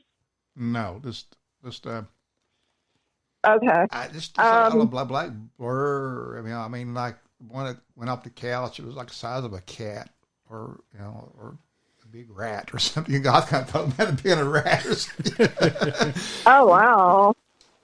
But when you're seeing it out of the corner of your eye, is it like because I'm getting visuals of an actual human shaped figure. So are you seeing it differently? Yes, I'm saying. I mean, well, okay. Sometimes it is large. I do mean large. 5 to 6 foot. And broad. but yet at home it's a small, Oh, okay. That's interesting. Okay, so maybe it feels like if it shows itself in your home that way, it might be more threatening. Because the other thing, it's trying to kind of control the way it's showing itself, and it doesn't want to freak you out, which it doesn't sound like it is, or, because you would know if it was something bad, you'd get that presence. So, yeah. Like if anybody else lived there, they might not pick up on it the way you do. It's all about energy. So different people see things different ways. But it's kind of it's not attached, meaning you have to have have it removed, but it's just something that's drawn to your energy. And a lot of people don't realize that's how we actually attract spirit guides too, whether sometimes as earthbound ghosts. Like I get the impression this thing might be trying to act as a spirit guide or protective or just feels drawn to you. But we can actually pick up spirit guides by moving into a house that has positive energy. It might be an earthbound ghost, and then, it kind of decides it wants to help protect us. So in this case, that's kind of, they're like, no, it's definitely nothing bad. It's something that's just attracted to your energy. But if you get uncomfortable with that, you could just maybe ask it, I don't know if you want to ask it to stay in your home or just ask it, to kind of stay away on it. Do you feel threatened by it? I wouldn't think so. It doesn't seem like it, but no, I never have been. Never really. Okay. And I've seen it for most all my life. That's out of the corner of my Oh. eyes. So, yeah. Okay, because I get this. I think this. Okay, and it's been around for quite a while, so I don't know if you're some people are just more sensitive, and it sounds like you are. So you could be picking up on. This might not be the only thing you're picking up on. But they're telling me it has been with you for a while, like they're saying years. Yeah. So, okay. So maybe it's getting braver and it wants you. I'm getting the impression it might start trying to show itself more. So, because I'm starting to pick up on features. So, just know that, that it's around on a continuous basis. And I don't think it just stays in your house. It sounds like if you're seeing this outside of the house, okay, they're saying sometimes it does. But it's almost like it's very leery. I sense kind of a little bit of a shyness almost, a hesitancy. Sometimes it stays more in the house. Sometimes it decides to go where you go. So it's kind of interesting. Because sometimes spirits will stay in the house with people. Other times they might travel with us. But, I get the sense this is more like even though it's earthbound, it's more like an actual spirit guide. And I'm not sure I'm going to ask my guides if it needs to be moved on, if this guy needs to be moved on, or they're not answering. So maybe it could be hit or miss where it probably should be this particular. And I'm wondering if that's what he's trying to ask by being around you, if it wants to be moved on. I sense some confusion on the part of it too. So I think it could go or stay. It's nothing evil that you need to get rid of, but I sense some confusion there too. I just kind of wonder if that might be something that, if it needs to be passed on. There can be a fine line there, which is kind of why I'm asking. But that's nothing you would necessarily know. But I'm just trying to pick up on it from a medium perspective. But he found a friend. That's what's important. And it's a positive presence. He's definitely not. He's nothing bad at all. He's nothing that would hurt you or your family. So that's awesome. Yeah. I mean, like I said, I've seen it almost all my life. Remember being 6-year-old and seeing something, there. Yeah, I don't think that's the only thing you're seeing, though. I think you're picking up on different stuff. So Roger and I, the only time I've ever played with the Ouija board was over at Roger's house. Yeah, it was quite a night. Never touched one since though. We got the heck scared out of us because it's weird how they work. Like at first I don't know, it didn't hardly do nothing, but after a little while that sucker picks up speed and starts doing these figure eights, and it's like fast. And it starts answering your questions quicker and quicker and quicker. And we was talking to supposedly a lady. Yeah. And she was buried at the end of where Roger lives is a cemetery. And heck, she told us how to get there. Yeah, we went there. We went there and found her grave. I mean, Oh, really? oh yeah, Wow. oh yeah. She told us exactly how to get to where her grave was, and we put it up. That was it. Click back in the box. Wow. My, look what time it is. I must go home. Roger, it's been Wow, a wonderful night. I got to go home. Yep, I better go now. Oh my God! You said you guys were messing with a spirit board. Is that how you found out, or just asking questions? How was it? Yeah, it was just asking it questions and stuff, and Oh, okay.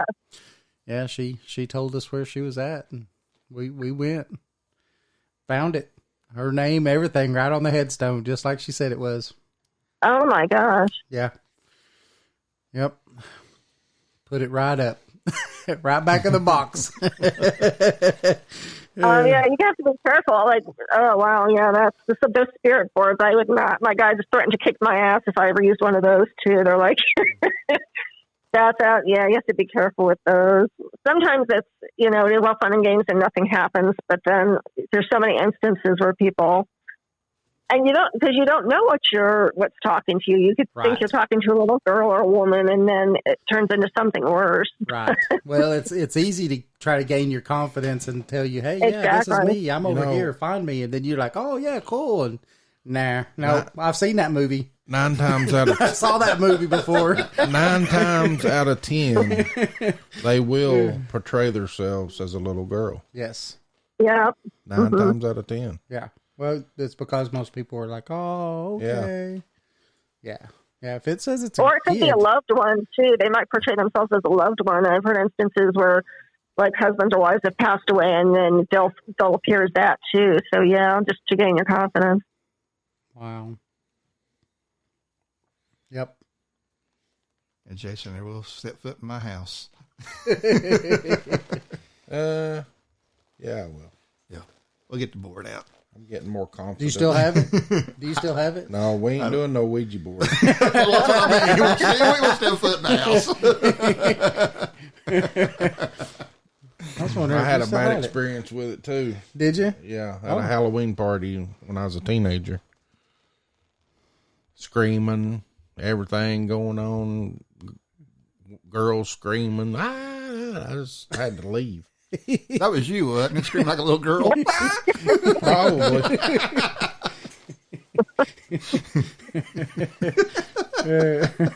I swear the person I took just literally broke down and about went psycho. Really? Yeah. That's crazy. Yeah. Literally. I'll never do it. Never do it. So you wasn't playing with the board, though? Oh, yeah, we were. Oh, you was playing with it, too? Yeah. Oh. Was your hand on the planchette? Yeah. Isn't that weird how it starts working? Yeah. It's crazy. It's your subconscious. That's what they say. My subconscious didn't know that lady was in that grave down at the end of the end of Rogers end of Rogers Road down there, though. So Well, you was in that graveyard Halloween then. not that one. We was across the street. Oh, it was? Okay. Yeah, we went to the old graveyard over by The old 1800, the old 1800 graveyard. Yeah. Yep, 18 all the way back to. I think they have graves Blairs. back to the Carmichaels and stuff too that are back to the 1600s. The thing is, Path Killer, or 1700s. the Native American owned all this whole side of the river. right. Yeah, And then when the Blairs come in, they sued them for it. That's what they did. They said it took like 20 years to win it in court, but the court sided with the Blairs and took it from Path Killer. Yeah. It was a Cherokee Indian chief. Indian chief, and he owned this whole side of the river, and or his whole village was over here, just right. I mean, pretty much where we're all at. And he owned the hotel that was there at the ferry. Yeah. Yep. He had a ferry, and then the Blairs had a ferry on the other side. Well, they took his over, Yeah. really, yeah. It's crazy. We do have another question here from Seeker. Say if you're just starting out, this is in Podbean. So how do you confirm that your spirit guides, are really your spirit guides and not just something else trying to, tear you down? That's an excellent question. And that's not the first time I've been asked that. Because sometimes we have a number of spirit guides that might not be, even though they're true spirit guides, they might not be acting in our best interest. So then we have to ask them to step back. But with mine, it's just a matter of trust over time, because when it comes to my health, they've actually gotten me to the doctor's office, went just in time when I needed to the dentist's office right before I would have needed a root canal. So when they do things like that, it's like, okay, well, if they're going to protect my health, then I know I can trust them. And not to mention, I've got other medium friends who say you're very well protected. And it's a feeling too. I can see them. I've seen them coming down the stairs. I've seen them walking around. I have some pretty funny stories of things I've seen and experiences with my guides. And it's just a knowing, like if it was something bad acting as a spirit guide, I would know. I would have that sense, because at night I can hear voices. I hear things trying to, there's a woman's voice one time that said hello. And if it's anything bad that I sense, then it goes away pretty quickly, because my guides or angels, I'll ask them to step forward and they'll kind of help take care of it. But usually I haven't had a lot of really bad things to deal with. And with spirit guides, like if you have something bad, like whether it's demonic or poltergeist, usually I don't think they will take the form of a spirit guide. It's more like a living person. Or, they might actually, I don't know if that's true, but usually they might take on like an earthbound ghost, like a little girl or something like that, so that people living in the home think it's something more innocent that they're dealing with. But it can be both. But for me, it's just the knowing, because I've had this gift for about 10 years, I think. It started developing when I was writing my books. And I've had people say, well, how do I develop my gifts? And when I find out they're artistic, whether everybody's got a certain tendency for, whether you're an author or a painter, or a lot of people like to make jewelry. A lot of people have that artistic tendency. And if you have that creativity and you work on bringing that out, that will actually create a stronger bond with your spirit guides. And that's what's helped me as I've been writing my books. I've become, it started out as just past life readings, and then it turned into more mediumship and talking to deceased loved ones and things like that. Because my spirit guides are like, Lori, if you can talk to us, you're a medium. They're like, it's harder to talk to spirit guides than it is to deceased people. So to ghosts on the other side. So it's just, you just kind of have to trust. But that's a really good question, because there probably are times when something might think that it might want you to think it's benign, but it's not. But I've never had any issues like that. I've always, like I said, with my health, they've always taken care of me as far as my health. And when I get really upset, I can actually see them get upset and cry. I can actually see my female spirit guides crying. When I get upset, I see them crying. And a spirit guide's not going to do that if it doesn't care, and if it's there to hurt you, you're going to get a totally different feeling. And the dreams I get, a lot of my spirit guides are Native American, and they used to be powwow dancers. They wear their amazing regalia, and they will actually show themselves in their regalia in my dreams to cheer me up and things like that. So if they were here for negative, they wouldn't be doing stuff like that. So you just kind of have to trust. And I'm not saying that doesn't happen. It's possible it does, but I know a lot of mediums and people who have those abilities, and I don't think I've talked to anybody who ever has had that issue. Well, that's pretty cool. Cause after we read that, I was thinking the same thing, what if something was, pretending to be your spirit guides and it wasn't, it actually was something, more malevolent, trying to do whatever those things end up trying to do to you, I guess, get you to run over by a bus or whatever. I don't know, but, but, whatever it is, they're up to something, Yeah, and I'm sure, there's a chance it happens. And you just don't know. There are so many different instances and things that happen that you might never even hear about. I mean, I just know a lot of mediums who really trust their guides because of how well protected they are and things that have happened to them. And it's just messages you get. And so it's the calming presence around you. So I've never had any issues, and I don't think I've come across anybody who has. But that's not the first question. I've had that exact same question once or twice from clients, and that's actually a good question. Because, you do have to be careful because a lot of us, some people think, oh, I only have one spirit guide. What's his name? It's like, no. Some people might have 2 or 3. Some people might have 10. A lot of us have 100, 200 because a lot of spirit guides are associated with us from past lives. And I don't mean like when I'm saying past lives, a lot of people think childhood. I'm talking reincarnation. So you could have 200 years ago, been living in the Wild West and had, had a past life in the Wild West or something like that, or the Gold Rush era. And, usually I can pick up on stuff like that. And my guys will say, they'll actually give me a visual of who the person was and what they were doing and that kind of thing. So that's what more and more people are starting to get into past life readings for that reason, because some people think it's just a fun thing. Oh, it's fun to know, but it doesn't help me in this life. But actually it can. It can help you in this life to get in touch with your past life, and especially to bring some of those stronger, more positive past lives forward in this life. And to, like when you're trying to get in touch with your higher self during meditation and try and take on that stronger aspect of who you were in a past life.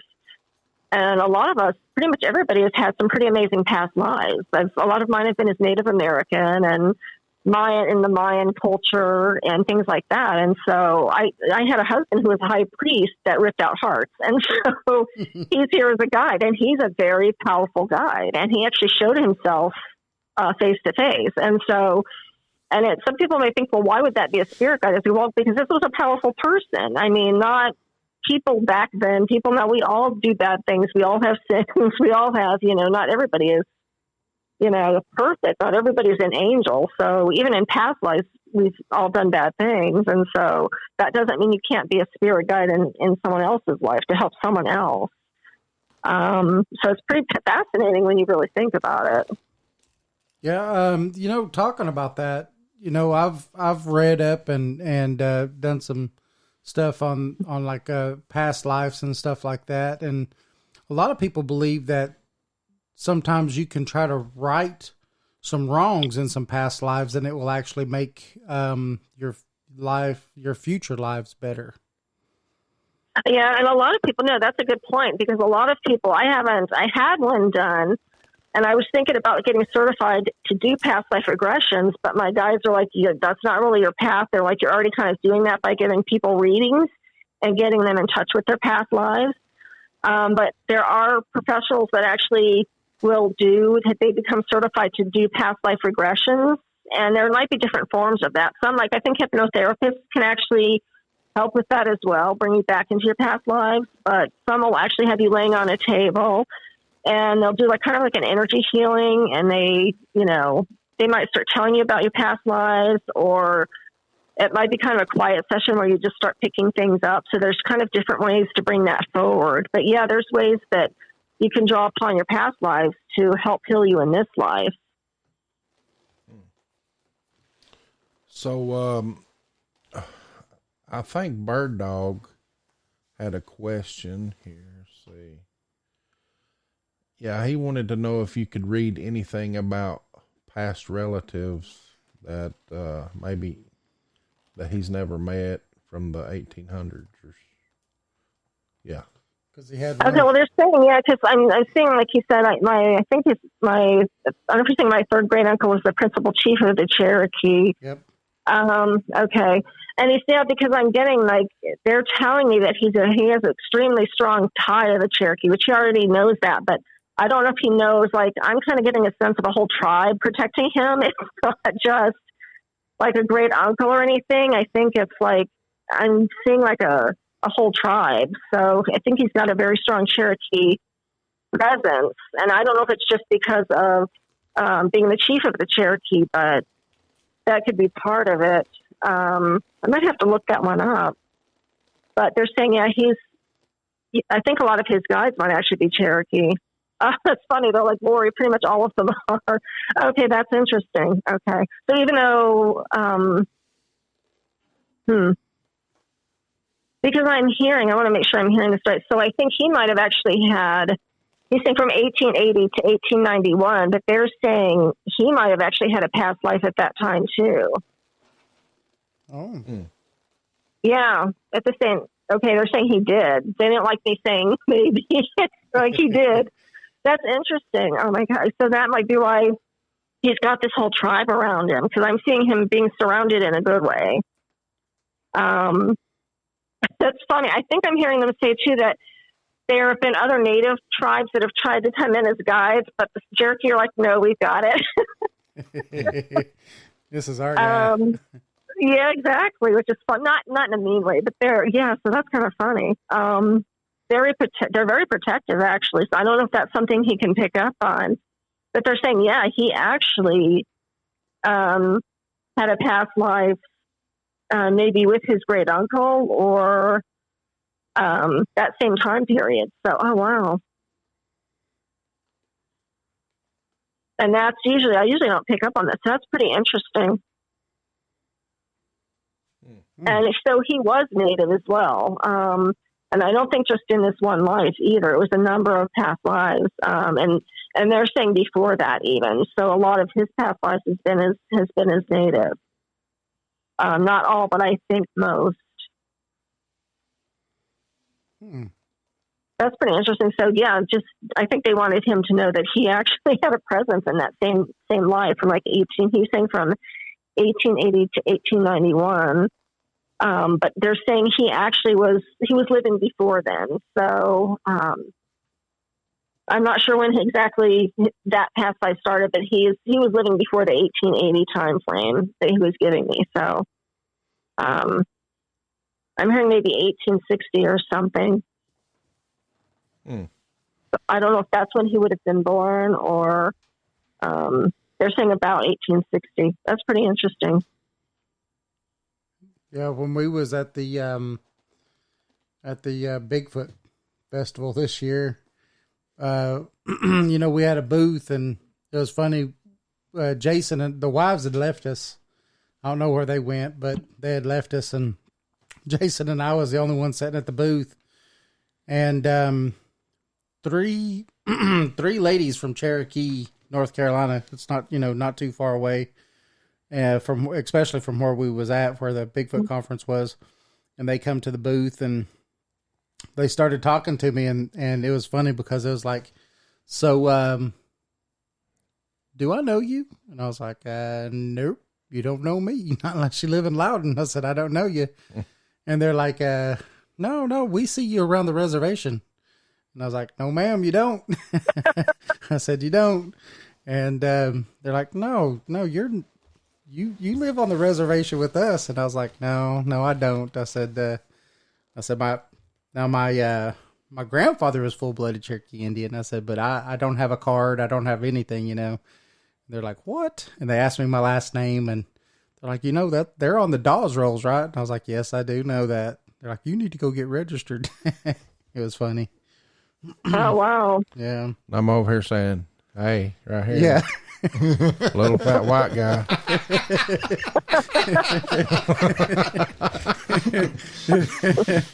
Yeah, it's hilarious.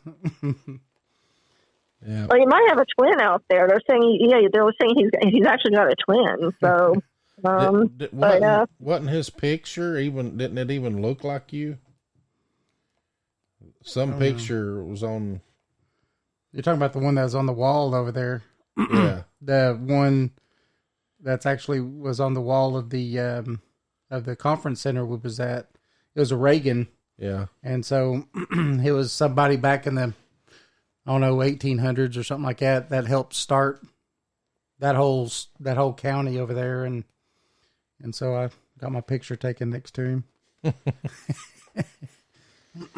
Well, that's pretty cool when you have Native people come up to you and say that. I had another friend that he looks like he could be at least part Native, and he did a DNA test and they said no. I said, well, my guys are still telling me that you have Native blood. So I think a lot of people just don't know because, what a lot of people don't realize is that when some of them started moving out of the, from the reservations, they would start putting white when they would fill out censuses and stuff. They would not put that they were Native. And then when their kids were born, they wouldn't put that they was Native on there either because of the ridicule and stuff that went on back then. And so a lot of people don't even know that they have Native because of those things that went on back then. Yeah. Some was even banned. Oh, that's a really good point. Wow. Oh, wow. Yeah. That's pretty crazy. Yeah, not too many these days even are in touch with our culture anymore either. Like I have friends who are shaman, and one is a friend with the Zuni tribe, and he's like, yeah, no one's even showing interest in carrying that tradition on. So, yeah, a lot of people aren't. That's why I liked having the those guys on Hero and them, because they're in touch with their with their culture and stuff, and that was awesome to get to talk to those guys. Yeah, they're really interesting, and they talk to there's a lot of Native spirits on Culture City that they talk to, because some Native, my guys were always worried, some miners were actually Native, the minority, but we're like, I think the majority were Chinese and Caucasian, and there are all kinds of different, you had Italian, and so they're like, there were some Native American miners as well. And I asked those guys when we were out there and they were leading a tour, and I asked them about that, and they said, oh yeah, absolutely, it's highly possible, because they would have had to feed their families and stuff, and that's what I had been hearing from my guides. And so yeah, they're really in touch with the Native spirits out there, which is really cool. Yeah. So, can you believe we're at the end of 2 hours? It's already gone. That's by so quick. Yeah, it goes by so fast, doesn't it? If before we leave, if you want to tell everybody how they could get a hold of you if they want a reading or anything like that, let's do that. Also, where they can find your books, and so then that way they can find you after the show. Okay, yeah, I have a website on WordPress, so if you just go to the WordPress name page and then just type in my name, you'll be able to find my website, and that has information on the 4 books and readings. I think you can actually schedule a reading through there. I think I set it up so you can schedule a reading through Facebook. My books are all on Amazon, all 4. The Ancient Ones, Caves of the Watchers, and Whispers Among the Ruins are a series. Those are the first 3 books I wrote. And it's in that order. Those are all paranormal murder mysteries. And then Visions of Time is the one that was released in April of this year. And that's been doing fairly well. That's actually the first 3 are self-published, and that last one is through a publisher. But you can also, I have an email if anybody wants to contact me via email to get a reading. It's LH_author, AUTHOR @yahoo.com. And always on Facebook, I keep up. I have 2 different profiles on Facebook. One just says Lori Hines, and then I have one that says it has intuitive and author. And I post events on those pages. The Lori Hines one, I think that's the one I use the most. I post to the most, but I always post my upcoming events on there. Or if you have readings, I think you can schedule through Facebook, or contact me by email. Just give me an idea of what kind of reading you're looking for. I usually only book like an hour readings, because when people book for half an hour, it always goes over, because I'm not one of those that will watch the clock. And if I start getting messages, I will just keep going. So it can easily go over. And every time a half hour gets scheduled, it always goes into 45 minutes to an hour. So I usually don't schedule anything less than an hour. But if you want a past life reading, that's fine. Sometimes it starts out as a past life reading, and I'll start picking up on deceased loved ones that might have messages that are coming through. Sometimes they don't. Sometimes it's just a past life reading. So sometimes it ends up being more of a spiritual counsel session. Like people ask questions like, how do I get in touch with my spirit guides? Who's trying to come through? That kind of thing. So every reading is really different. That's awesome. And I have to say, the wife and I have had a reading, and it was awesome. It was good. So I appreciate it. And you guys definitely have your own abilities too. Like your wife's highly intuitive, or she wouldn't be doing the crystal thing and all that. So she's loving the crystal thing. I think she did that in some past lives, because just the fact that she's really into that and drawn to that, that usually indicates a past life with that. She's got, I forgot the name of that. I don't remember what it is. It's some kind of a meteorite crystal. And a lot of people say that not very many people could especially wear it, because it usually messes with people pretty bad, that it's a pretty strong crystal. Yeah. And I forgot the name of it. If she's on, should probably be able to say in the chat room. But I bought her some earrings made out of that stuff, and she wears them all the time. It's never messed with wow. her. Yeah, so that was pretty cool. I was hearing she was actually a witch in a past life. I'm not saying that as a joke or anything, Right. but I mean, that's actually a powerful person there. So I know she was kind of associated with the whole Salem thing, so that might explain the crystals. That might explain a lot.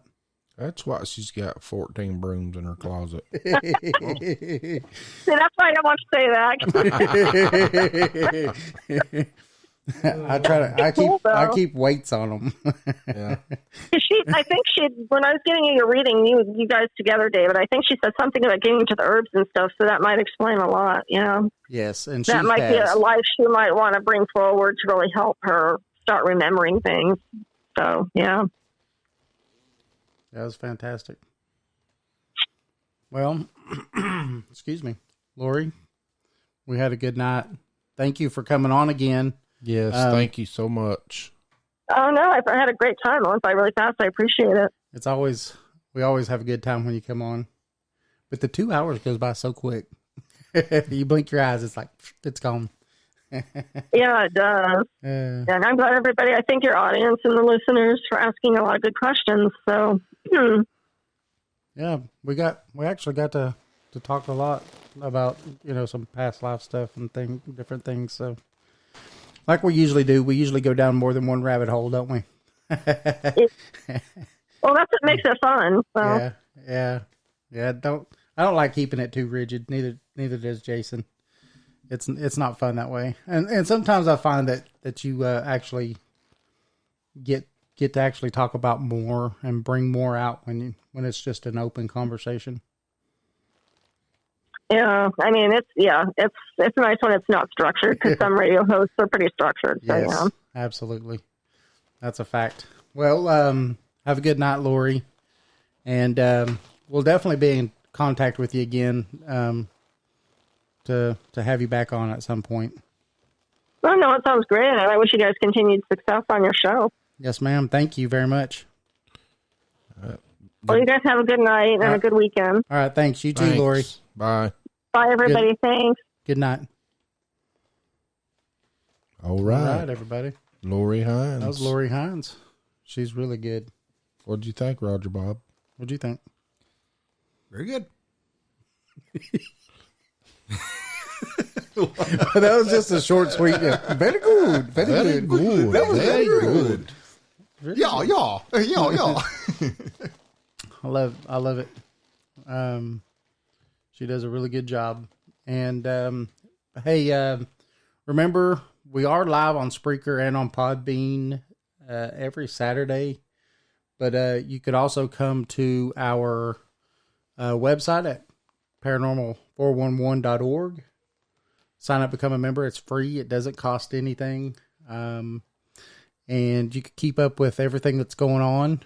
And from there, we'll post up shows that are upcoming and other things that we're going to be doing.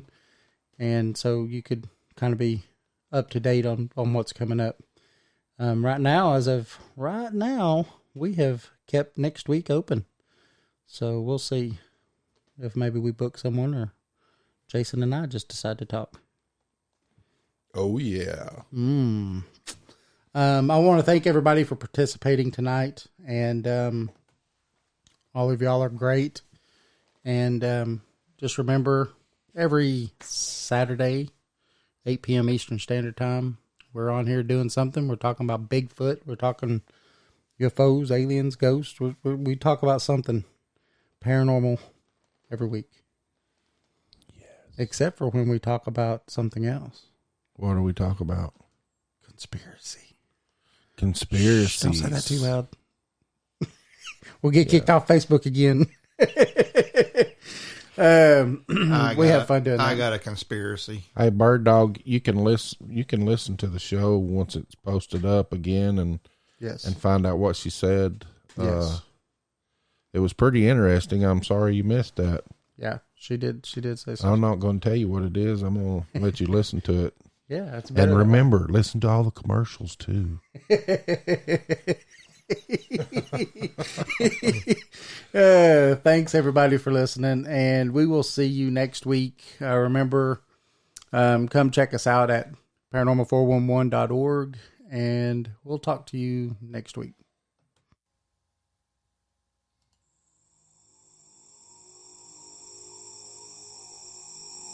911, what are you reporting? We got someone or something crawling around out here. Did you see what it was? Was it a person or an animal or? I can't tell. All I know is that my central light came on and I just happened to glimpse and see this thing running across the yard. A good-sized man or something looks like a man. I don't know what it was, just that it ran across the yard. Okay. You've had problems in the neighborhood before? Yeah, my dog was killed here just recently. I don't know what it was. Whatever it is, it's running. I couldn't catch it if I was going to chase it. So whatever it was, it was standing up. I'm out here looking through the window now and I don't see anything. I don't want to go outside. Jesus Christ, you better... Sure. Theo! Hello? Get somebody out here. What's going on now, sir? That son of a bitch is about 6'9", I don't know. Do you see him now, sir? Yes. You're listening to Paranormal 411. Coming to you live from an undisclosed location deep within the Appalachian Mountains. Bringing you the unknown with your hosts David Reagan and Jason Scott. Paranormal 411.